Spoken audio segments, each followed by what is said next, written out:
বাসর ঘরে নিজের বরের রূপে অ্যাকাউন্টিংয়ের প্রফেসর রোশন সিদ্দিকীকে দেখে বর্গে গেলাম আমি। না মানে এটাই কি হওয়া ছিল? জীবনে কি এমন পাপ করেছিলাম যে হিংস্র দানবটার সাথে আমার বিয়ে হলো? তাও আবার আমারই টিচার। ছি, ভাবতে শরীরটা রিরি করে উঠছে। সারা জীবন স্কুল কলেজে যারা প্রাইভেট টিচারদের সাথে রিলেশন করে তাদের নিয়ে কটূক্তি করে এসেছি, আর আজকে না আমার সাথেই তাই ঘটলো। ছি, বাবা যায় যে ওনার সাথে আমার কোনো দিনও রোমান্স কিচ্ছু হবে না। অ্যাটলিস্ট একটা সুমো সেটাও আশা করা যায় না। কলেজের সব থেকে রাগী গম্ভীর থমথমে হিংস্র স্যার উনি। তবে খুব হ্যান্ডসাম, গায়ের রং কিছুটা চাপা, কালো নন, তবে দেখতে অনেকটা ভয়ানক রকমের সুন্দর ওনার মুখের আদল। কলেজের প্রায় মেয়েরাই ওনার প্রতি ফিদা। ওনার মুড আর অ্যাটিটিউডে নাকি মেয়েদের হার্টবিট বেড়ে যায়। উনি যখন ক্লাসে প্রবেশ করেন খুব গম্ভীর আর থমথমে মুডে প্রবেশ করেন। প্রয়োজনের বেশি কথাও বলেন না। রুলসের ব্যাপারে ভীষণ সিরিয়াস। অ্যাকাউন্টিং ডিপার্টমেন্টের রং বদলে দিয়েছে উনি কলেজে আসার পর থেকে। ডিপার্টমেন্ট হেড উনি। আগে টেস্ট বা ইনকোর্স পরীক্ষা না দিয়ে টাকা দিয়ে দিলেও হতো, কিন্তু এখন সে সুযোগ আর নেই। ইনকোর্স পরীক্ষা না দিলে উনি ফেল করিয়ে দিচ্ছেন। এক প্রকার আতঙ্কের নাম রোশন সিদ্দিকী। আমার কুক্ষণে ওনার সাথে পরিচয় হয়েছিল। সেদিন থেকে উনি মানে আমার কাছে এক আতঙ্কের নাম, তাও ভয়ানক আতঙ্ক। ওনার সাথে আমার কলেজে খুব বাজে একটা ঘটনা ঘটেছিল, সেখান থেকেই ঘটনা শুরু। আর উনি আমাকে আর নজরে দেখেন। 2 মাস আগের ঘটনা। রোশন স্যার কিছু ম্যাথ করতে দিয়েছিলেন। আমি ফোনে ছবি তুলে নিয়ে গিয়েছিলাম আর লাস্ট বেঞ্চে বসে ব্যাগের ভিতর ফোন রেখে দেখে দেখে খাতায় তুলছিলাম। ক্লাসে উপস্থিত 150 জনের মাঝে ওনার চোখ আমার দিকেই পড়ছিল। রোশন স্যারের পরনে ছিল ফরমাল পোশাক। ব্ল্যাকবোর্ডের সামনে থেকে সোজা ওনার দৃষ্টি আমার দিকে নিক্ষেপ করেছিলেন। দৃষ্টি স্থির রেখে এগিয়ে এসেছিলেন আমার দিকে। উনি কাছে আসাতে আমি তড়িঘড়ি করে ব্যাগের ভিতর ফোনটা রেখে খাতায় লেখায় মনোযোগ স্থির করলাম। স্যার আমার সামনে এসে সোজা হয়ে দাঁড়িয়ে গম্ভীর মুডে বলেছিলেন, ফোন দাও তোমার। কথাটা শুনে হৃৎপিণ্ড কেঁপে উঠল আমার। স্যার বুঝে গিয়েছেন আমার কাছে ফোন আছে। আমি ভয় ভয় চোখে স্যারের দিকে তাকালাম। স্যার এবার বললেন, স্ট্যান্ড আপ। স্যারের দিকে তাকিয়ে ভয়ে ভয়ে উঠে দাঁড়ালাম। স্যার তখনও গম্ভীর মুডেই তাকিয়ে আছেন, আর এমনভাবে তাকিয়ে আছেন কথা না বলে বোঝাচ্ছেন যে ফোন দাও তোমার। উনি স্টিল তাকিয়ে আছেন আমার দিকে। ফোন দিলে তো ধরা খেয়ে যাব। ফোন ব্যাগ থেকে উঠিয়ে টিপাটিপি করে গ্যালারি থেকে বেরোনোর চেষ্টা করতেই স্যার আমার হাত থেকে ফোনটা কেড়ে নিয়ে ডেস্কের সামনে চলে গেলেন। স্যার যেতে যেতে ফোন আবারও লক হয়ে গিয়েছে। ক্লাস শেষ হলে সবাই বেরিয়ে গেলে আমি স্যারের কাছে গেলাম ফোন আনতে। স্যার আমাকে বললেন, পিনটা বলো। আমি তো খুব অস্বস্তিতে পড়ে গেলাম। তাছাড়া যে পিন দেওয়া স্যারকে কীভাবে যে বলি। কথায় আছে না, যেখানেই বাঘের বয় সেখানেই রাত পোহায়। স্যার ব্রুকুসকে তাকিয়ে আছেন আমার দিকে। এর মানে পিনটা কি? আমি মিহি কণ্ঠে বললাম, স্যার আমার কাছে দিন, আমি খুলে দিচ্ছি। তুমি মুখে বলো, আমি খুলে নিচ্ছি। কুত্তার বাচ্চা। স্যার মুহূর্তের মাঝে অবাকের চরম পর্যায়ে গিয়ে উচ্চারণ করলেন, হোয়াট? সরি স্যার, এটা আমি আপনাকে বলিনি। আমার ফোনের পাসওয়ার্ড। আই নো তুমি আমাকে বলনি, বাট এটা কোনো সুস্থ মানুষের ফোনের পাসওয়ার্ড? ছোটো বোন যেন গেস করতে না পারে, তাই এই উপায় স্যার। স্যার আমার দিক থেকে চোখ সরিয়ে নিয়ে ফোনের পিন খুললেন।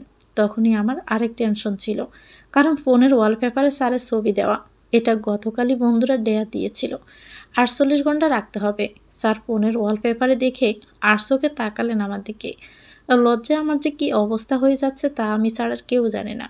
এদিকে ফোনের নেটও অন করা ছিল। বন্ধুদের নিয়ে করা আড্ডা প্যানেল, কত অসভ্য কথা যে বলাবলি করেছি। এখানে রোশন স্যারকে নিয়েও অনেক কথা হয়েছে। ঠিক তখনই আড্ডা প্যানেলে মেসেজ এসেছে। সোহা মেসেজ দিয়েছে, সারাহর সাথে কি স্যার প্রেম করছে? ক্লাসরুমে দাঁড়িয়ে তন্ময় মেসেজ করেছে। এমনি সারা স্যারকে দেখে ফিট হয়ে যায়। আজ কাছাকাছি দাঁড়িয়ে শুভ দৃষ্টিবোধই হয়েই যাচ্ছে। দীপ মেসেজ করছে, এমনিতে সারা বলে রোশন স্যার মানেই হট। আর এই হট টমেটো সস এখন সারার সাথে একান্তে সময় কাটাচ্ছে। বাণীতে সারা। স্যার প্যানেলে প্রবেশ করলেন। যাবতীয় মেসেজ দেখে স্যারের রাগ আকাশে উঠেছে। উপরেই আমার করা মেসেজ আছে, রোশন হলো হট টমেটো সস। ওয়াও, কি লুকিং, কি জোস। উনি শুধু আমার।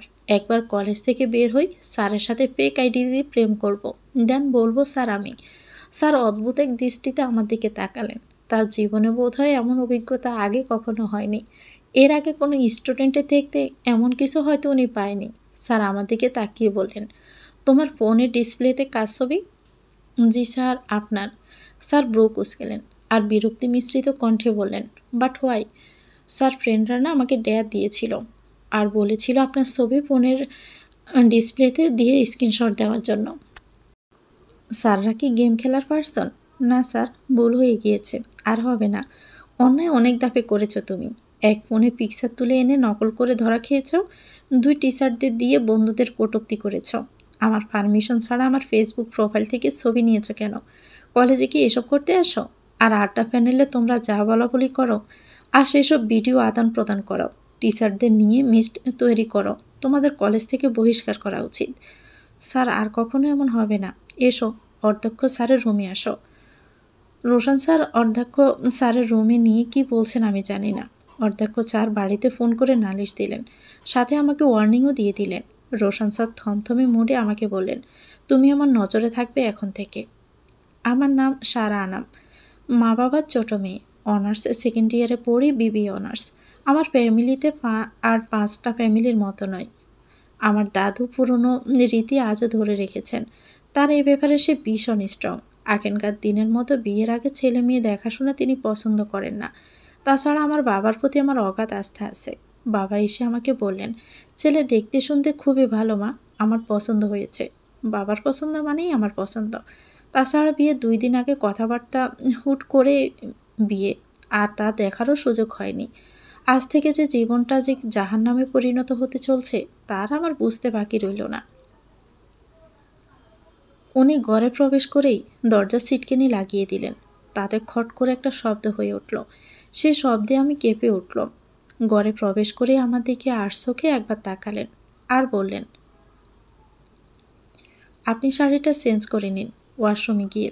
আমি বুঝতে পারছি আপনার অস্বস্তি হচ্ছে, বিকজ এভাবে অজানা একটা মানুষের সাথে বিয়ে হয়েছে আপনার হঠাৎ করে।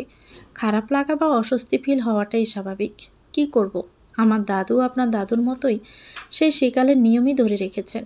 বাট আমি জিজ্ঞেস করেছিলাম, যার সাথে আমার বিয়ে হচ্ছে সে কি এভাবে আমাকে মেনে নিতে পারবে? আপনার আপু জানিয়েছেন যে আপনার কোনো আপত্তি নেই। যাই হোক, আমার দ্বারা আপনার কোনো অস্বস্তি ফিল হয় এমন কিছুই আপনি পাবেন না। ইয়া মাবুদ, উনি তো আমার মুখ না দেখেই সুন্দর করে কথা বলছেন। মুখ দেখার পর যে কি বলবেন আল্লাহই ভালো জানেন। কতক্ষণই বা আমি মুখ ডেকে রাখতে পারবো? সারারে, তুই তো ফেঁসে গেছিস, এই জন্মের মতো ফেঁসে গেছিস। রোশন স্যার যতক্ষণ না মুখ দেখেন ততক্ষণই তো তোর শান্তি। এরই মাঝে পাশের রুম থেকে মাগো মরলাম বলে কেউ চিৎকার দিয়ে উঠল। কণ্ঠটা একটা মেয়ের। আমার কানে ভেসে আসছে পুরুষালী কণ্ঠ, দাঁত কিড়মিড় করে বলছে, বান্দির বাচ্চা, আজ তোকে মেরেই ফেলবো। বেশি সাহস বেড়েছে তাই না তোর? আমার সব কিছুতেই তোর বাড়াবাড়ি। বলেই কারো গায়ে আঘাত করছে, আর সেই আঘাতে চিৎকার করে উঠছে মেয়েটি। রোশন স্যার দ্রুত পায়ে ঘর থেকে বেরিয়ে গেলেন। আমিও বিছানা ছেড়ে দরজায় এসে উকি দিয়ে দেখলাম বারান্দায় একটা মেয়ে দাঁড়িয়ে কাছে। মেয়েটির নাম তরি। শুনেছি আমার যা হয়, রোশন স্যারের ছোট ভাইয়ের বউ। ওনার ছোট ভাই নাকি আগেই বিয়ে করেছিলেন, যদিও ছোট ভাইকে এখন আমি দেখিনি। এরই মাঝে রোশন স্যারের ছোট ভাই বেরিয়ে এলেন রুম থেকে। ওনার ছোট ভাইকে দেখে তো আমার মাথায় যেন বজ্রপাত হলো। ও নো, এটা তো ocean. That's mean ocean married.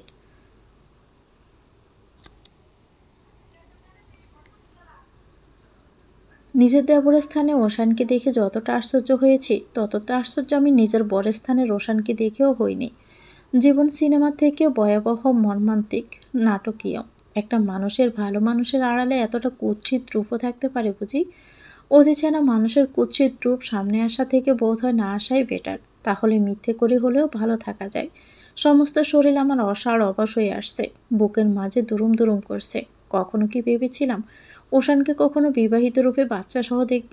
সমস্ত শরীর আমার কেমন অস্থির হয়ে উঠছে। ইচ্ছা করছে এখনই গিয়ে ওশানের কলা চেপে ধরে পায়ের স্যান্ডেল খুলে মন মতো জুতা পিটা করি। পৃথিবীর কোনো শাস্তি কম নয় ওশানের জন্য। আমি ভাবনার গভীর অতলে হারিয়ে গিয়েছি। এরই মাঝে রোশন স্যার গম্ভীর আর রাগী কণ্ঠে ওনার আম্মাকে ডাকলেন। আম্মা। রোশন স্যারের ডাকটা এতটাই ভয়াবহ ছিল যে রোশন সিদ্দিকী বিলের প্রতিটা ইট যেন কেঁপে উঠেছে। আতিয়া পারভিন ছেলের হুঙ্কারে ছুটে এসে ভয় ভয় মুখে বললেন, কি হয়েছে বাবা, তুমি ঘর ছেড়ে বাহিরে কেন? রোশন স্যার অগ্নিদৃষ্টি নিক্ষেপ করে ওনার বাড়ির দিকে তাকিয়ে বললেন, আম্মা, তোমার ছেলেকে লাস্ট বারের মতো একটা কথা ক্লিয়ারলি জানিয়ে দাও। ওকে তোর সঙ্গে ঘর সংসার করতে হবে। তা না হলে যেন ও এই বাড়ি ছেড়ে বেরিয়ে যায়, আর না হলে আমি এই বাড়ি ছেড়ে বেরিয়ে যাব। তোর সাথে কোনো অন্যায় আমি মেনে নিব না, আর এটা আমার ফাইনাল কথা। ওশানকে দেখে ওশানের আম্মাকে দেখে মনে হচ্ছে রোশান স্যারকে সবাই ভয় পায়। কেউ চোখ তুলে তাকাতে সাহস পাচ্ছে না। ওশান মাথা নিচু করে তাকিয়ে বলল, ভাইয়া জোর করে আর কত ওই মেয়েটার সাথে আমাকে থাকতে বাধ্য করবে? ও একটা আনকালচার, অশিক্ষিত। ওর সাথে আমার কোনো কিছুতেই ম্যাচ করে না। রোশান স্যার থমথমে মোড়েই বললেন, আর কত মানে? যতক্ষণ তোমার দেহে প্রাণ আছে ততক্ষণ। বিয়েটাকে কি খেলা পেয়েছো নাকি তুমি? আর তোমার ওয়াইফ অশিক্ষিত কেন? Answer me. তোমার কি স্বামী হিসাবে দায়িত্ব ছিল না তোমার ওয়াইফকে শিক্ষিত করা?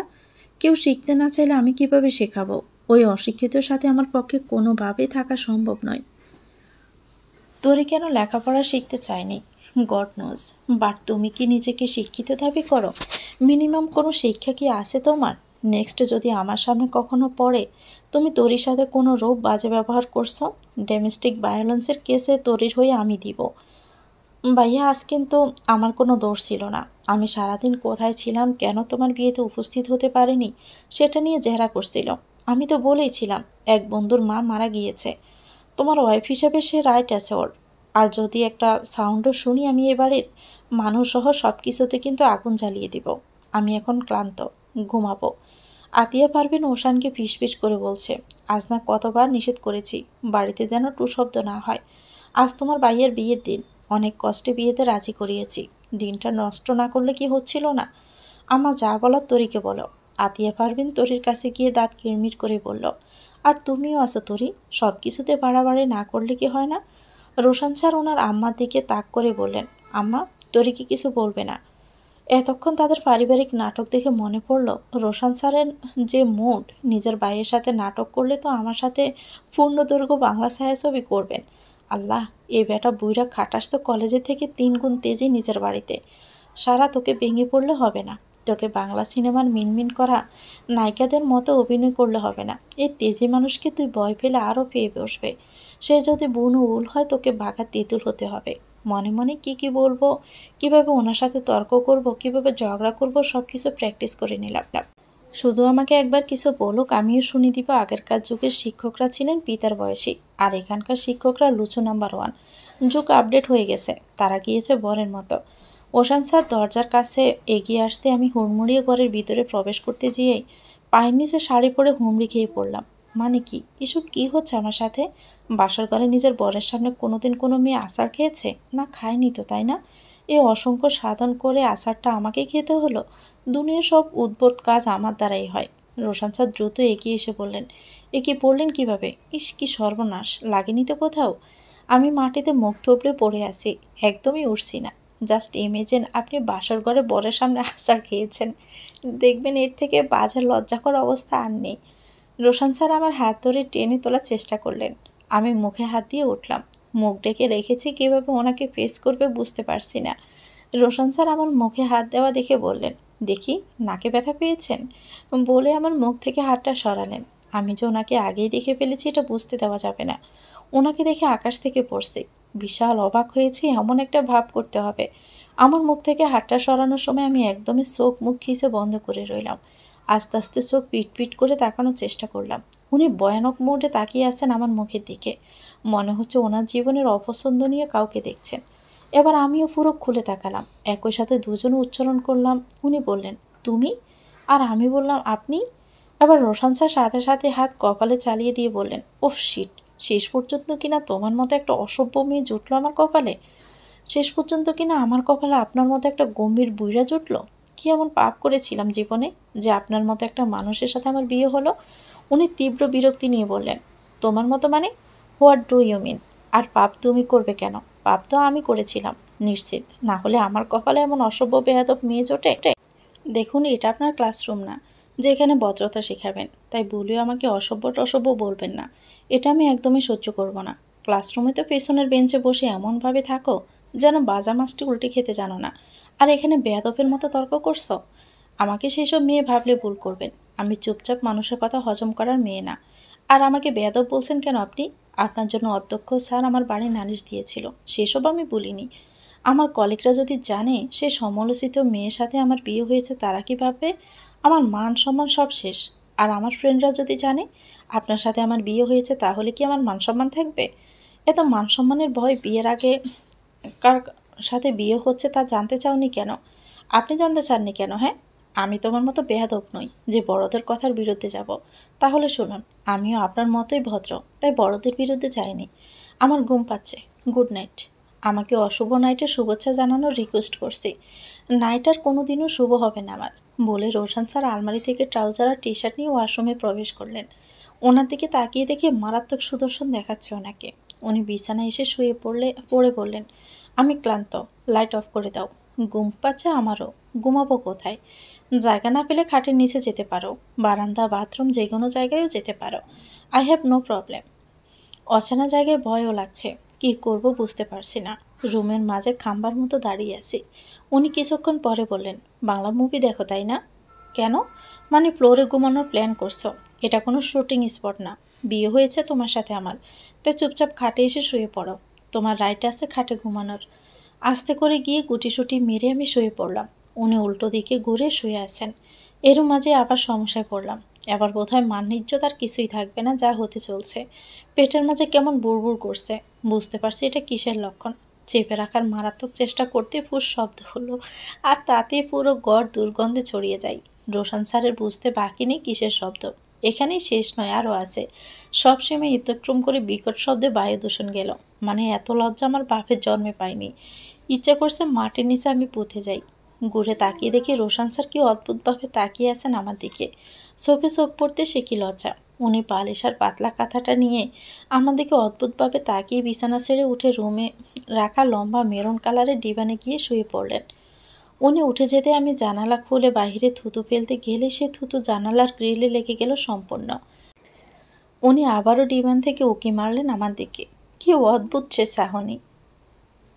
জানালা লেগে থাকা থুতু দিকে তাকিয়ে থেকে ভাবছি, সব কি আজ আমার সাথে হওয়া ছিল? এটা কি আমার কপালে লিখন ছিল? মানুষের কপালে এসবও লেখা থাকে। যে লজ্জা আজ পেলাম জীবনের ইতিহাসে তা স্মরণীয় হয়ে থাকবে। এই জীবনে মনে হয় না রোশন স্যারের দিকে লজ্জায় মুখ তুলে তাকাতে পারবো। ইয়া মাবুদ, হয় আমাকে আকাশে তুলে নাও, নয় মাটি ফাঁকা করে দাও, নিচে চলে যাই। এ মুখ আর কাউকে দেখাতে চাই না। উনি আমাকে কি পরিমাণ লেম ভাবছেন তার কোনো হিসেব নেই। ওনার দিকে পাশ ফিরে তাকিয়ে দেখি চশমা চোখে দিয়েই ঘুমাচ্ছেন। খুলতে হয়তো মনে নেই, নাকি রাতকানা উনি। বাবা, বাবা কিনা শেষে একজন রাতকানার সাথে আমার বিয়ে দিয়ে দিল। ভালোভাবে ওনার দিকে তাকিয়ে আছি। উনি বোধহয় ঘুমিয়ে পড়েছেন, কোনো সাড়া শব্দ নেই। আমি বেশ অনেকক্ষণ ধরে ঘুমানোর চেষ্টা করছি, কিন্তু কিছুতেই আমার ঘুম আসছে না। গরমে আমার একটা সমস্যা আছে, সেটা হলো পায়ের তালু জ্বালা পোড়া করে। ভয়ানকভাবে পায়ের তালু জ্বলে পুড়ে, যার জন্য চাইলে পা এক জায়গায় স্থির রাখতে পারি না। আজও তাই হচ্ছে, পা জ্বলে পড়ে যাচ্ছে। পা একবার খাটের এদিকে ফেলছি তো আরেকবার ওদিকে, যার জন্য খাটে কেমন অদ্ভুত একটা শব্দ হচ্ছে। এটা জোরে জোরে পা এদিক সেদিক ফেলার জন্যই হচ্ছে। কিছুক্ষণ এভাবে চলার পর হঠাৎই পায়ে কারো হাতের শীতল স্পর্শে অন্তরাত্মা আমার কেঁপে উঠল। আসমকা কেঁপে উঠে মাথাটা একটু তুলে দেখি রোশন স্যার আমার ওনার দুহাত দিয়ে চেপে ধরেছেন। ডিম লাইটের গোলাপি রঙা আভায় ওনার মুখের আদল স্পষ্ট বোঝা যাচ্ছে। কি অদ্ভুত সুন্দর দেখাচ্ছে ওনার মুখ। এজন্যই কি মেয়েরা ওনাকে দেখে পিঠ হয়ে যায়? গায়ের রং হালকা চাপা হলেও ওনার সৌন্দর্যে বিন্দুমাত্র ঘাটতি ফেলতে পারেনি। খাটের সাথে ঘেঁষে ঝুঁকে তাকিয়ে আসেন আমার দিকে। দৃষ্টিতে কোনো খাদ নেই, একটু এদিক সেদিক নিয়ে এক দৃষ্টিতে তাকিয়ে আসেন আমার দিকে। আস্তে করে ওনার আঙ্গুলে এসে পায়ের তালু স্পর্শ করলো। এমনিতে পায়ের তালু তো আমার প্রচণ্ড সুরসুরি। ওনার মোলায়েম হাতের স্পর্শ পেতে আমি লাফিয়ে উঠলাম, যার জন্য খাটে আবার শব্দের মাত্রা দ্বিগুণ বেড়ে গেল। খাটে শব্দের মাত্রা বেড়ে যেতে রোশন স্যার চটজলদি ওনার বিশাল দেহ নিয়ে খাটের উপরে এসে আমার উপর ঝুঁকে পড়ে ওনার হাত দিয়ে আমার মুখ চেপে ধরলেন। ওনার এক হাত আমার বাম সাইডে রেখেছেন, যা কোমর সুইসি অবস্থা প্রায়। অন্য হাত দিয়ে মুখ চেপে ধরেছেন। সাথে সাথে আমার চোখ বড় বড় হয়ে যায়, চোখের মণিদ্বয় ঘুরছে, হৃৎপিণ্ড থরথর করে কাঁপছে। জীবনে প্রথম কোনো পুরুষ এভাবে আমার এত কাছাকাছি আমার উপর ঝুঁকে রয়েছে। মুহূর্তের মাঝে আমার সন্দেহভাজন মনে একটাই প্রশ্ন উকি দিল, বাই এনি চান্স উনি কি ফুলসজ্জা করতে চাইছেন আমার সাথে? বিবাহিত বান্ধবীদের বাসরাতের গল্প শুনেছি, ইয়া মাহবুদ, আমার সাথেও কি এখন এমন? আমার বর তাই করবে? ওনার সাথে এসব ছিছি আমি ভাবতেই পারছি না। বান্ধবীদের বাসর ঘরে রোমাঞ্চকর গল্প শুনে লজ্জায় মিয়ে গিয়েছি। আর জিজ্ঞেস করেছি তারপর কি হলো? আমার কাছে জিজ্ঞেস করলে কি বলবো? যে আমি বায়ু দূষণ করেছিলাম। দুনিয়ার উদ্ভট চিন্তা থেকে বের হয়ে বললাম, কি ব্যাপার, আপনি এভাবে ঝুঁকে এসেছেন কেন? কন্ট্রোল করতে পারছেন না তাই না? আর আমাকে অসভ্য মেয়ে বলেন? এখন নিজে অসভ্যতা করতে চলে এসেছেন। উনি দাঁতে দাঁত চেপে বললেন, কন্ট্রোল করতে পারছি না মানে কি? কি মিন করছো তুমি? মনে হচ্ছে বাজার মাছটা উল্টোও খেতে জানেন না। অসভ্যতা করবেন না একদমই, একটু আমার সাথে। অসভ্যতা না করার পরেও তো তুমি আমার কাঁধে সেই অপবাদই দিচ্ছ, মানে নিরন্তর চেষ্টা চালিয়ে যাচ্ছ।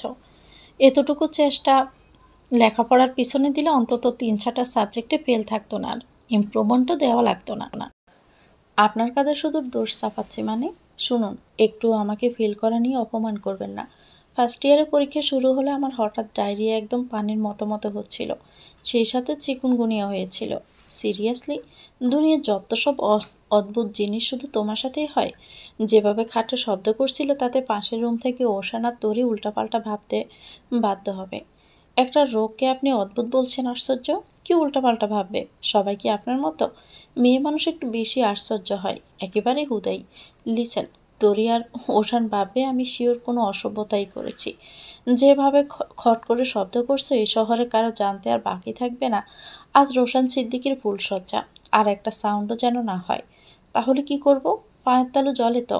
তুমি কি আসলে স্টুপিড? এভাবে কেউ বেনারসি গায়ে দিয়ে ঘুমোয়? তাতে যে গরম।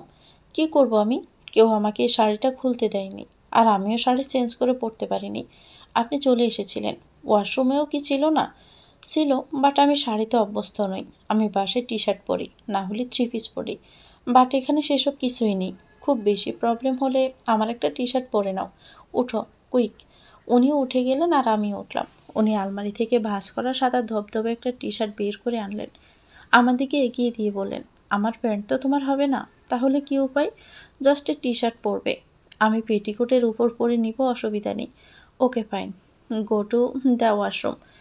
টি শার্টটা নিয়ে ওয়াশরুমে গেলাম। শাড়ির পিছনে লাগানো চেপটিফিনগুলো হাত বাড়িয়ে খোলার চেষ্টা করছি, অথচ পারছি না। চোখে দেখা না গেলে কি খোলা যায়?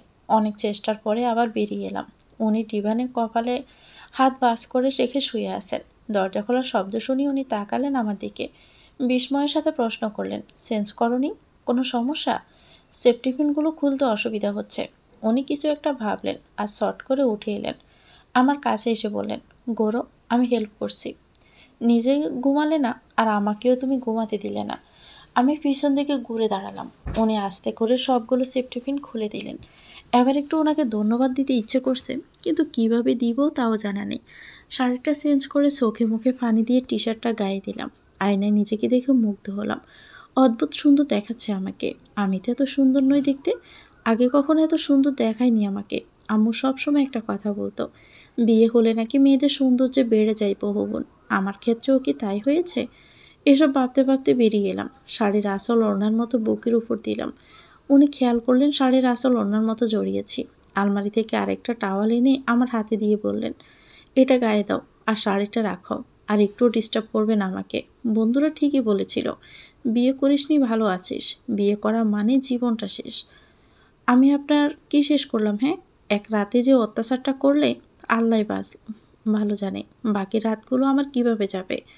নিজেকেই বলতে ইচ্ছে করছে, ডেস্টিন ফিস রোশান, সেম টু ইউ। উনি ব্রু কুচকে তাকালেন আমার দিকে। আমি ওনার কুচকানো ব্রুর দিকে তাকিয়ে বললাম, শুনুন, আমি আর খাটে ঘুমাবো না। তাহলে কোথায় ঘুমাবে? বাথরুমে? না, খাটে ঘুমালে শব্দ হলে আপনি বকবেন। তাহলে কোথায় ঘুমাতে চাচ্ছ? ফ্লোরে, কিন্তু ভয় করছে। কিসের ভয়? খাটের নিচ থেকে যদি ভূত আসে। স্ট্রেঞ্জ বলে উনি ফ্লোরে নিজের বালিশটা পেলে শুয়ে পড়লেন অন্যদিকে ঘুরে। আমি এবার আসি আরও বড় চিন্তায়। এই রে, জীবনে তো এসব পেটিকোট পরে ঘুমানোর কোনো অভ্যাস নেই। তাছাড়া আমার ঘুমানো ততটা সুবিধারও না। প্লাজো তাই হাঁটুর উপরে উঠে যায়। আর এই পেটিকোটের যে কি হবে, বাণিজ্য তার কিছুই থাকবে না আমার। উনি ঘুমিয়ে গেলে আমি উঠে পড়লাম। কিছু একটা ব্যবস্থা করতে হবে। আস্তে করে ওনার আলমারি খুললাম, ওনার কোনো 3 কোয়ার্টার আছে কিনা দেখার জন্য। কিন্তু নেই, যা আছে সব বড় বড় প্যান্ট। এখন কি করব ভেবে ভেবে অস্থির সেই মুহূর্তে চোখে গেল আরেকটি গুপ্ত জিনিসে। সেটা হলো আন্ডারওয়্যার। লজ্জা চোখ বন্ধ করলাম। এটা দেখলে আমার লজ্জা করে, কেন তা আমি জানি না। এই মুহূর্তে মনে হচ্ছে আমাকে এটাই পরে নিতে হবে নিজের সেফটির জন্য। পেটিকোট দিয়ে বিশ্বাস নেই। নতুন মোড়কে একটা রাখা আছে, এখনও প্যাকেট খুলিনি। বাধ্য হয়ে সেটা পরে নিশ্চিন্তে শুয়ে পড়লাম। গভীর ঘুমে আচ্ছন্ন হয়ে স্বপ্ন দেখছি রোশন স্যার শামুক ভেঙে হাঁসের মতো খাচ্ছেন। দেখে আমার প্রচণ্ড বমি পাচ্ছে। স্বপ্নের মাঝে খানিকটা থুতু ফেললাম। থুতু ফেলার সাথে সাথে আমার ঘুম ভেঙে গেল। চোখ খুলে তাকিয়ে দেখি রোশন স্যার অদ্ভুত এক দৃষ্টি নিক্ষেপ করে আমার দিকে তাকিয়ে আছেন। ওনার ওই চোখে চোখ রাখতে সাহসই পাচ্ছি না। মনে মানে স্বপ্নে ফেলা থুতু সবটা ওনার মুখে গিয়ে পড়েছে। এই মুহূর্তে মনে হচ্ছে অঘটনে নোবেল পাওয়ার যোগ্যতা আমিই রাখি। উদীয়মান সূর্যের মোলায়েম আলো চোখের উপর পড়তে ঘুম ভেঙে গেল আমার। চোখের উপর হাত দিয়ে পিট পিট করে তাকালাম। সূর্যের বেগুনি রোশনির দিকে চোখ বোলালাম। আলোটা এই ঘরের পিছনে নারিকেল পাতার পাক দিয়ে জানালা বেদ করে সোজা এসে আমার মুখের উপর পড়েছে। মুহূর্তের মাঝে বিরক্ত হলাম আমি। এই আলোটা চোখের উপর না পড়লে তো আর ঘুমটা ভাঙতো না। মুহূর্তের মাঝে মুখের আদলে তীব্র বিরক্তি নিয়ে উচ্চারণ করলাম, কোন ব্যাক্কেল সাজ সকালে এভাবে জানালা খুলে দিয়েছে। কথাটা বলতে আবারও বরকে গেলাম। চোখ উন্মুক্ত করে তাকিয়ে দেখি হ্যান্ডসাম রোশন স্যার তাকিয়ে আছেন। সাত সকালে এমন হাই ভোল্টেজে ক্রাশ ট্রাশ না খেলে তো পারতাম। পরনে সাদা টাওয়াল, গায়ে সাদা শার্ট, বেচা চুলগুলো এলোমেলো হয়ে আছে। উনি বোধহয় কিছু একটা খুঁজছেন। আলমারি তছনছ করে ফেলেছেন খুঁজতে খুঁজতে। আমাকে ব্যাককেল বলতে শুনে আমার দিকে ব্রু কুঁচকে তাকিয়ে বললেন, এ বাড়িতে তুমি ছাড়া ব্যাককেল কেউ নেই। কাল রাতে থুতু ফেলতে গিয়ে জানালা খুলেছিলে, মনে আছে? আপনি দিয়ে দেননি কেন? ভাগ্যিস দেয়নি, না হলে কষ্ট করে তোমাকে ডাকা লাগতো এখন। তাতে কি মহাভারত অশুদ্ধ হয়ে যেত? উনি আমার কথার উত্তর না দিয়ে আবারও আলমারিতে খোঁজাখুঁজি চালিয়ে যাচ্ছেন। খুবই মনোযোগ সহকারে খুঁজছেন। খুঁজে না পেয়ে আবারও বিরক্ত হচ্ছেন। কি খুঁজছেন কি উনি? টাওয়াল পরা নিশ্চয়ই প্যান্ট খুঁজছেন, কিন্তু প্যান্ট তো বিছানায় রেখেছেন। নিশ্চয়ই ওটা পরবেন। তাহলে কি সেটা খুঁজে চলছেন? ও মাই গড, আন্ডারওয়্যার খুঁজছেন নিশ্চয়ই। কেন ভাই, অভাব নেই তো, আরও তো কতগুলো আছে, ওগুলো পরে নিলেই তো হয়। দেখি একটু খুশিয়ে নেই ওনাকে। স্যার কিছু খুঁজছেন আপনি? হুম। কি খুঁজছেন? না কিছু না। বলুন না স্যার, কি খুঁজছেন? Kindly don't call me sir. তাহলে কি বলে ডাকবো?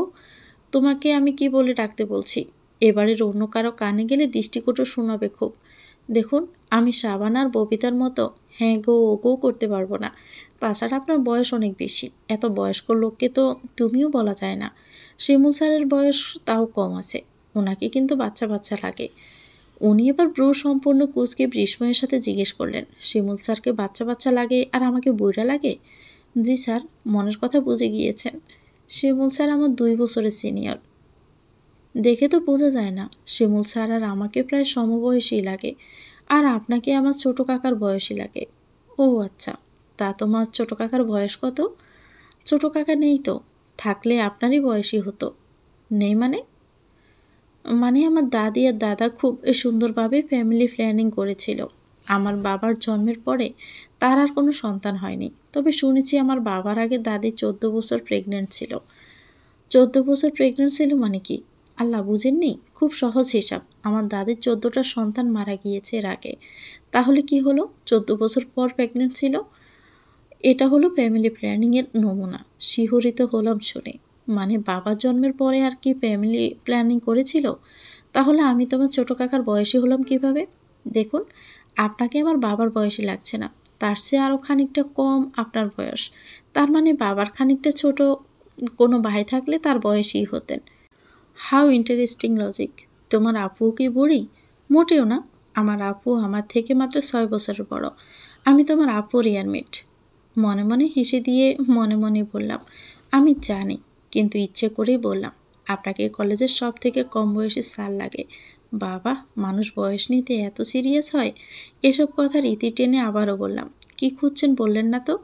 তোমাকে বলে অযথা কোনো লাভ নেই। আমাকে বলুন, আপনার চোখে হয়তো পড়ছে না, কিন্তু আমার চোখেও তো পড়তে পারে। তুমি কাল রাতে এসেছো এই বাড়িতে। কোথায় কি আছে তুমি কিছু কি জানো? জানি না, তবে জেনে নেব। চেঞ্জ করে নিয়ে বাহিরে যাও ইমিডিয়েটলি। সবাই নতুন বইয়ের মুখ দেখতে বেপরোয়া হয়ে আছে। ওয়াশরুমে গিয়ে শাড়ি চেঞ্জ করে মাথার চুল ঠিক করে ঘরের বাহিরে গেলাম। উঠানে রোশন স্যার আর আমার দাদু দুজনে বসে খোশ গল্প করছেন। সাথে রোশন স্যারের বাবাও আছেন। সাথে একটা পিচ্চি, ওর নাম রুহান। ও উষানেরই ছেলে। আশেপাশে আর কাউকেই দেখতে পাচ্ছি না। এরই মাঝে তরি শাড়ির আসলে হাতে লাগা তেল হলুদ মুছতে মুছতে এগিয়ে এলো। আমাকে দেখে হেসে বলল, ঘুম ভাঙলো আপনার ভাবি? এই দাঁড়াও দাঁড়াও, আমাকে আপনি আপনি করছো কেন? তুমি আমাকে অত সম্মান টম্মান করা লাগবে না, বুঝলে? আর শোনো, যেহেতু তুমি আমার যা, তাই আমাদের একসাথেই থাকা লাগবে। একটা বিষয়ে ক্লিয়ার করে দেই তোমাকে, আমি কিন্তু একটু চটপটে মেয়ে, 2 মিনিটে সবার সাথে মিশে মিশে যেতে পারি। এমনভাবে মিশি যেন বহুকাল আগে থেকেই চেনা। আমার মনে কোনো হিংসে অহংকার কিছুই নেই, বুঝলে? একদম ফ্রি মাইন্ড আমি, এবং খোলা মনের। আমার মন ও খুব ভালো, বুঝলে? আমাকে আবার বাসাল ভেবো না। যারা সহজে আমার মানুষের সাথে মিশে যেতে পারে তারা একটু বেশি কথা বলে, যারা বেশি কথা বলে তাদের মনও খুব সহজ সরল হয়। বাট কেউ যদি ভাব দেখায়, আমিও 3 গুণ ভাব দেখাই। বেশি ভাবওয়ালা মানুষ আমার পছন্দ নয়। যেমন তোমার বাসুচি, অতিরিক্ত ভাব, বুঝলে? আমার কথা শুনে তরি মুচকি হাসলো, হেসে বলল, আসলেই আপনার মন খুব ভালো ভাবি। আবার ভাবি, আর একবারও আপনি আপনি করবে না, বুঝলে? কেমন পরপর লাগে শুনতে। বড় যাকে আপনি বলতে হয়, না হলে খুব খারাপ শোনায়। এই চুপ যাও তো, আমাকে তুমি ডাকবে। সারা, বুঝলে? বেবি। বেবি? হুম, ভালোবেসে ডাকলাম, বান্ধবীদের ডাকি। তোরে আবারও মুচকি হাসলো। মেয়েটাকে হাসানোর চেষ্টা করছি আমি, দেখে মনে হয় অনেক চাপা আর্তনাদ লুকিয়ে আছে। কাল রাতে যা ঘটল, কৌতূহলী মন তার জীবন বৃত্তান্ত জানতে চাইছে এক্ষুনি। কিন্তু একদিনই কারো কাছে ব্যক্তিগত কথা জিজ্ঞেস করা যায় না, তাছাড়াও বলবেও না। তবে প্রমিস, আমি তোর জীবনের সব সমস্যার সমাধান করে দিব। তোরই এবার বলল, গোসল করবে না? আমি খুব অগোছালো মেয়ে, নায়িকাদের মতো সকালে ভোরে উঠে গোসল করি না। আমি গোসল করি বিকেল 4টা 5টা, ওসবের ঠিক নেই। আর সে গোসল আর এই গোসল কি এক হলো? কোন গোসল? কাল রাতে প্রেম প্রেম হয়নি? কাল রাতে যা হয়েছে তা শুনতে চেয়েও না। একদিন দেখবে তোমার যা বাসর ঘরে দুর্দান্ত ঘটনার জন্য নোবেল পেয়েছে। কেন, কি হয়েছে? যাই হোক, ওসব গোসল টোসলের ব্যাপার কিছুই ঘটেনি, কোনোদিন ঘটার চান্সও নেই। আল্লাহ, কি বলো, কেন? উনি আমার টিচার হয়, সেটা বাসর ঘরে ঢুকে বুঝলাম। কি? এ তো দারুণ মিরাক্কেল। বাট তোমার চুল ভেজা কেন? রাতে কি বর আদর টাদর করলো, মাপটাপ চাইলো? ওটাকে আদর বলে কিনা জানি না। তার যখন শারীরিক ক্ষুধা পায় সে কাছে আসে। আমার কেমন লাগছে সে জানতেও চায় না। কেন? পরে বলবো তোমাকে। এ বাড়িতে থাকো, বুঝে যাবে সব কিছু। সবাই নতুন বউয়ের জন্য অনেকক্ষণ ধরে অপেক্ষা করছে, তাই তোমাকে ডাক দিলাম। ওদিকে আমার অনেক কাজ। 3 কেজি বাইন মাছ আর 2 কেজি ছোট মাছ এনেছে, কুটতে হবে। এত মাছ কে কুটবে? এসব আমাকেই করা লাগে। এরই মাঝে রোশান স্যার হনহন করে বেরিয়ে গেলেন। যাওয়ার সময় আমার গায়ে মৃদু বাতাস লাগলো। তরিকে বললাম, তরি 1 মিনিট, আমি আসছি। যাবো আর আসবো। ঘরে গিয়ে ভাবলাম, রোশন স্যার যখন বেরিয়ে গিয়েছে, তাহলে ওনার এই জিনিসটা এখন জানালা দিয়ে ফেলে দিই, না হলে আরেক কেলেঙ্কারি হয়ে যাবে উনি যদি বুঝতে পারে। জানালা দিয়ে উঁকি মেরে দেখলাম বিশাল এক কুয়ো। এবার আরও নিশ্চিত হলাম। আন্ডারওয়্যারটাকে বললাম, রেস্ট ইন পিচ ব্রো, বলে জানালা দিয়ে সরে মারলাম। সাথে সাথে ঘটল আরও ভয়ানক ঘটনা। আমার হাতের বল কি সব পড়ে গেল। সরে মারলাম, বেশি দূরে গেল না, এটা গিয়ে রোশন স্যারের মুখে পড়ল। ওনাকে এক্ষুনি ঘরের পিছনে আসতে হলো। আমি বুঝলাম না আমার সাথে এটা হচ্ছে কি। রোশন স্যার আন্ডারওয়্যারটা হাতে নিয়ে উঁচু করে কি অদ্ভুত চাহনিতে তাকালেন আমার দিকে।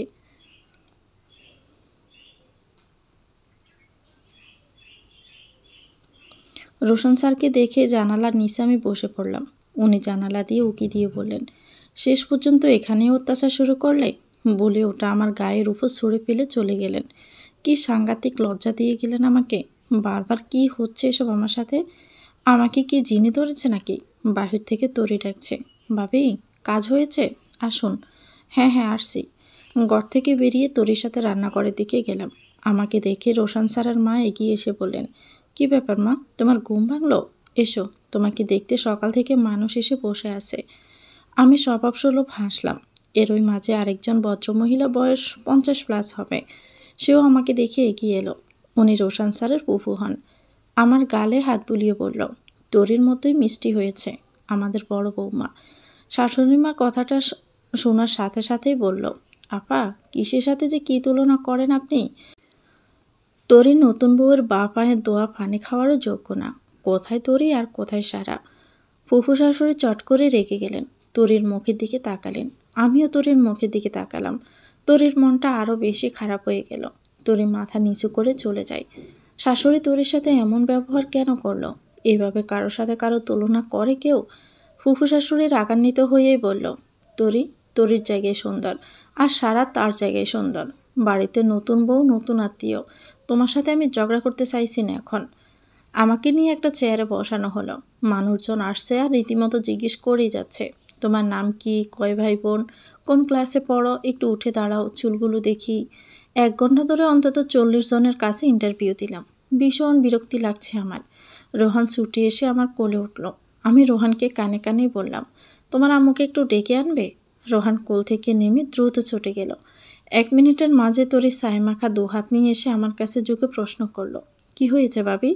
তরি কানে কানে ফিসফিস করে বললাম, আমায় একটা উপকার করবে বোন প্লিজ। কী উপকার বলো?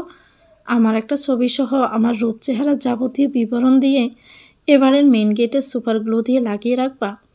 প্রথমে লিখবা, এই অসুশ্রী মহিলা এবারের বড় ছেলে নব্যবউ। তার গায়ের রং পশা হলেও ফেস খুব একটা ভালো নয়।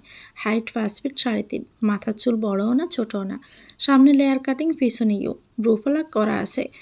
বাম হাতের নখও রাখা আছে। আর নতুন বউকে হেসে দেখাতে বলবেন না, কারণ হাসলে তাকে বাকও দেখায় না। আরও একটা সমস্যা আছে, শীতকালে মোটেও হাসতে বলবেন না। হাসলে ঠোঁট ফেটে যায়, তাই ঠোঁট চেপে ধরে হাসতে হয়। তরি আমার কথা শুনে ভীষণ জোরে হেসে দিল। যে হাসিকে বলে প্রাণ খোলা হাসি। তরি হাসলে এত সুন্দর লাগে, আগে তো বুঝতে পারিনি। শাশুড়ি আমাকে পাম দিলেন, কেন বুঝলাম না। তরির চেহারা এতটাই সুন্দর যার কাছে আমি কিছুই না, অথচ শাশুড়ি প্রশংসাটা আমারই করে গেলেন। কি আশ্চর্য। তরি হাসতে হাসতে আবার চলে গেল। মেয়েটাকে এভাবে হাসি খুশিতে রাখার চেষ্টা করতে হবে। আর কতক্ষণ বসে থাকতে হবে এভাবে কে জানে। আমার আবার ধৈর্য খুবই কম। এক জায়গায় অনেকক্ষণ বসে থাকতে পারি না। অস্থির টাইপের মেয়ে আমি। আর জনে জনে একই কথা বলতেও ভালো লাগে না। আমি যার আলসেমির জন্য মেসেজে রিপ্লাই তাই করি না ঠিকভাবে। ফ্রেন্ডরা আমাকে পোস্টে গিয়ে কমেন্ট করে ইনবক্স চেক কর, পাবলিক প্লেসে গালি খাওয়ার আগে। বন্ধু জাতির পক্ষে অসম্ভব কিছুই নয়। পাবলিক প্লেসে ইজ্জত যাওয়ার আগে ছুটে যাই ইনবক্সে, আর সেখানে রিপ্লাই করি। আমার জীবনে আলসেমির শেষ নেই। পড়তে বসি পরীক্ষার আগের দিন রাতে।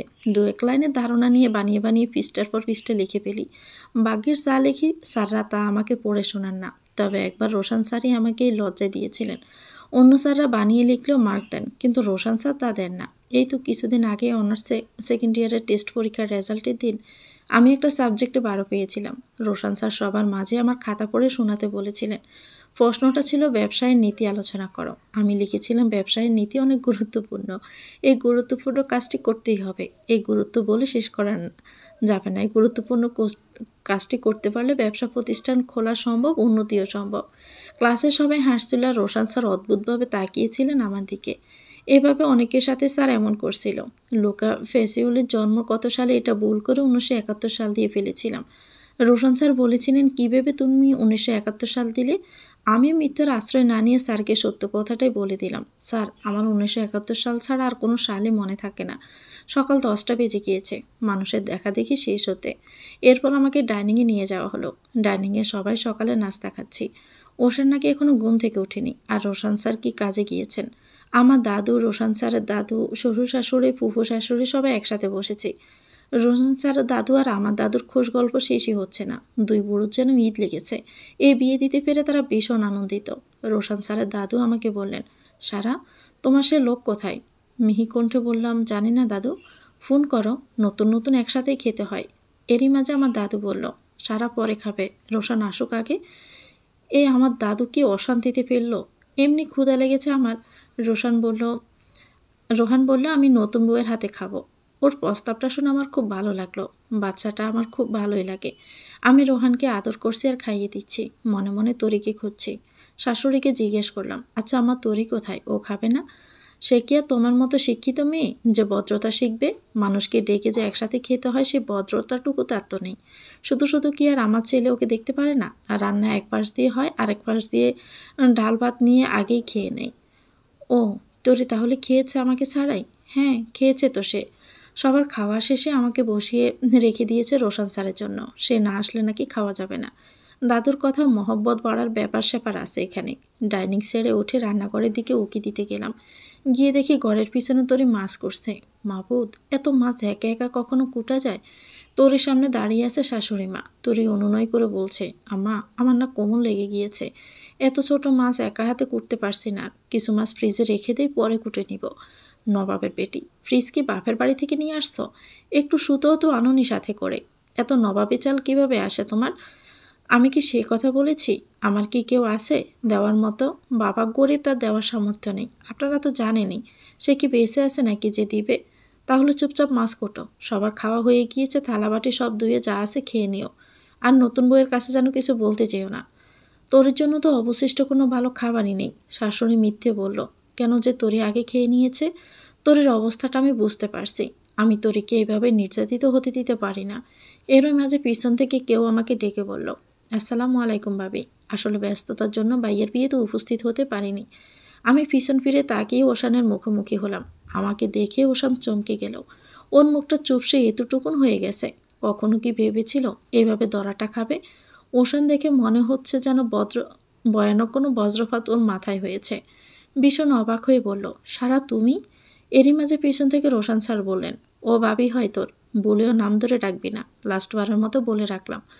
ওশানে থেকে চোখ সরিয়ে রোশান স্যারের দিকে তাকালাম। কথাটার মাঝে কত সিরিয়াসনেস ছিল। হঠাৎ এক অদ্ভুত ভালো লাগা কাজ করলো আমার মনের মাঝে। রোশান স্যার আমার দিকে তাকাতে তাকাতেই ঘরে প্রবেশ করলেন।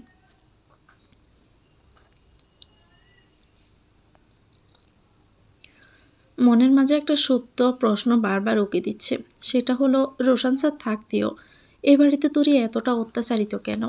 উনি তো তোরিকে সম্পূর্ণ সাপোর্ট করেন, কাল রাতেই দেখলাম। তাহলে কাহিনীটা কি? কোনো তো একটা ব্যাপার আছে এ বাড়িতে, কিছু একটা যেটা আমি বুঝতে পারছি না হঠাৎ করে।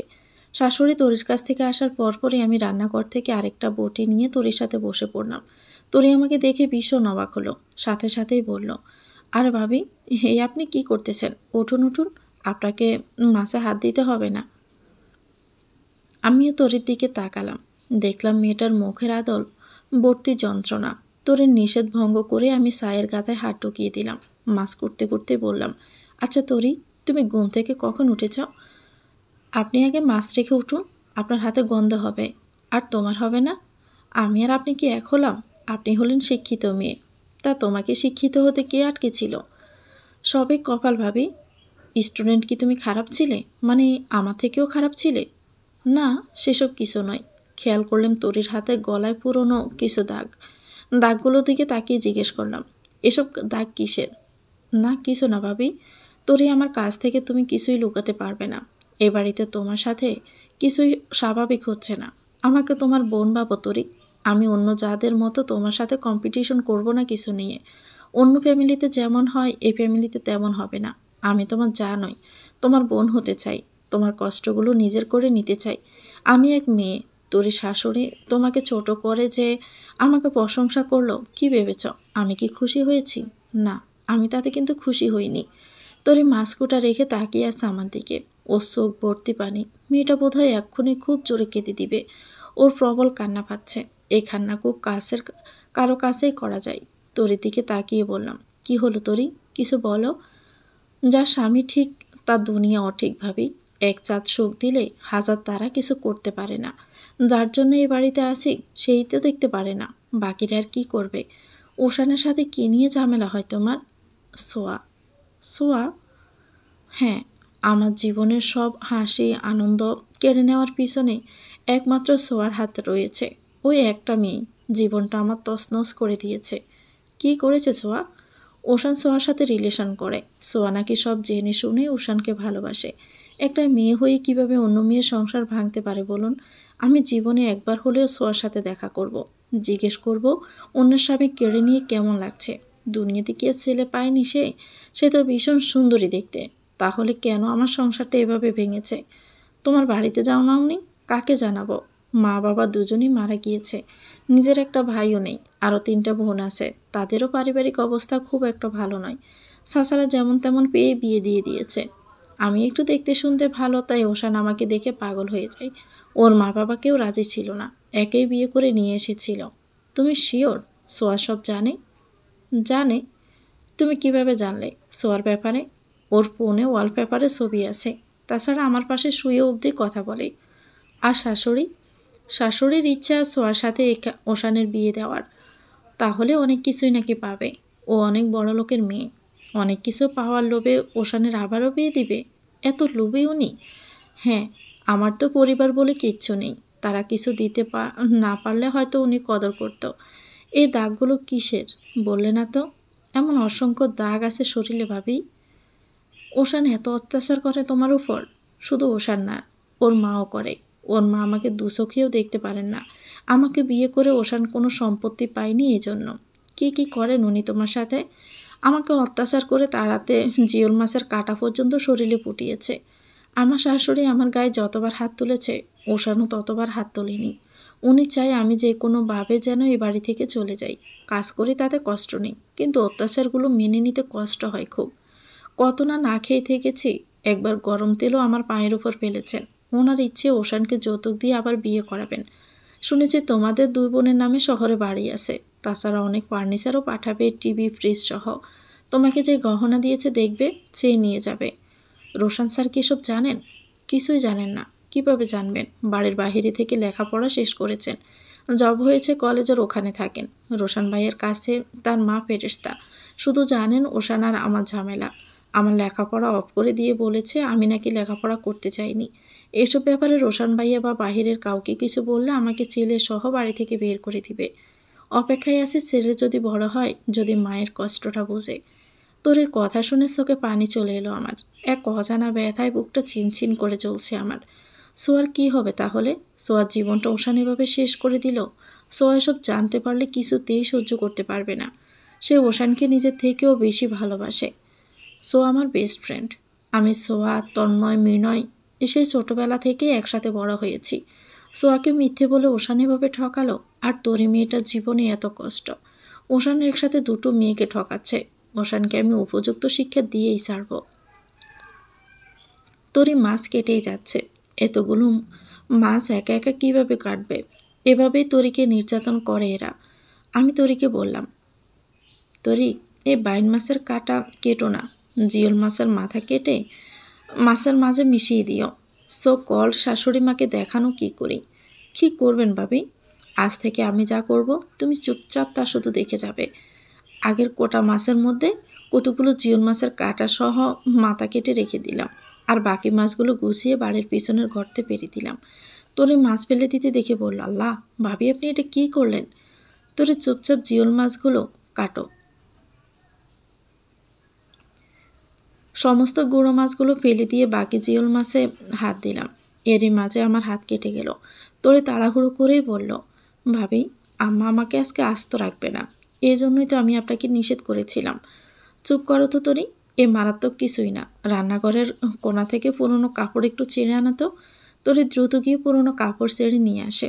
আমার হাত বেঁধে দিতে দিতেই বলল, আর মাছের কাছে আসতে হবে না ভাবি।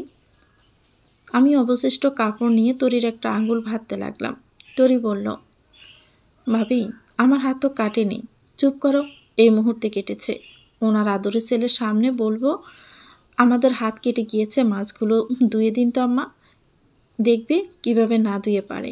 তোমাকে জিওলের কাটা ফোটানো? শোনো তরি, আমিও তো ভালো মেয়ে না বুঝলে। এসব করতে গিয়ে ঝামেলা হবে ভাবি।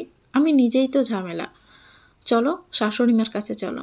বাড়ির বাইরে এক্সট্রা গোসলখানা সহ ওয়াশরুম আছে। আমারও একটু ওয়াশরুমে যাওয়া দরকার। তরিকে বললাম, ভিতরে কে আছে তরি? ভাবি ওইটাই দাদা ছাড়া আর কেউ যায় না। ওয়েট, দাদার সাথে একটু মজা করি, দাঁড়াও। ওয়াশরুমের দরজায় টোকা মেরে বললাম, আচ্ছা ওয়াশরুমে কে? আমি সে 1 ঘন্টা দৌড়ে এখানে ওয়েট করছি। ভিতরে কি ঘুমিয়ে পড়া হয়েছে? বালিশ কাঁথা কি এগিয়ে দিব? বছরে তা কি একেবারে করছেন নাকি বুইরা? বছরে কি একদিনে বাথরুমে যাওয়া হয় না? এত বিশ্রী গন্ধ কেন? হ্যাঁ, আমি কিন্তু খুঁতখুঁতে স্বভাবের মেয়ে। ভালো করে যেন পানি ডালা হয় বাহির থেকে, তাই আমি দুর্গন্ধে টিকতে পারছি না। না জানি ভিতরে কী অবস্থা।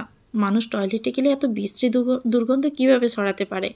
এই এলাকা আজ বায়ু দূষণে পরিণত হবে। তরি আর আমি দুজনেই মুখ চেপে হাসছি। এরই দরজা খট করে দরজা খোলার শব্দ হলো, আর ভিতর থেকে যে বেরিয়ে এলো তা দেখে আরেকবার বরকে গেলাম আমি। রোশান স্যার কিনা যা তা ভাবে তাকাতে তাকাতে বেরোলেন আমার দিকে তাকিয়ে। তার অদ্ভুত সেই চাহনি।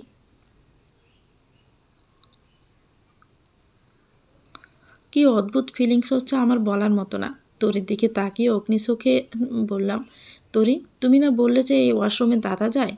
আমি তো তাই জানতাম, বাট আজ ভাইয়া কেন গেল? ওনাকে তো যেতেই হবে। উনি না গেলে আমার সাথে অঘটনটা ঘটতো কীভাবে? বাই দ্য ওয়ে, তোমার ভাইয়ের কি টয়লেট ক্লিয়ার হয়েছে, নাকি আমার ডাকাডাকিতে বেরিয়ে এসেছে? ভাবি ভাইয়া যে লজ্জাস পেয়েছে তাতে টয়লেট চিরদিনের জন্য আটকে গিয়েছে কিনা কে জানে। এমন লজ্জা জীবনে পেয়েছে কিনা তাই সন্দেহ আছে।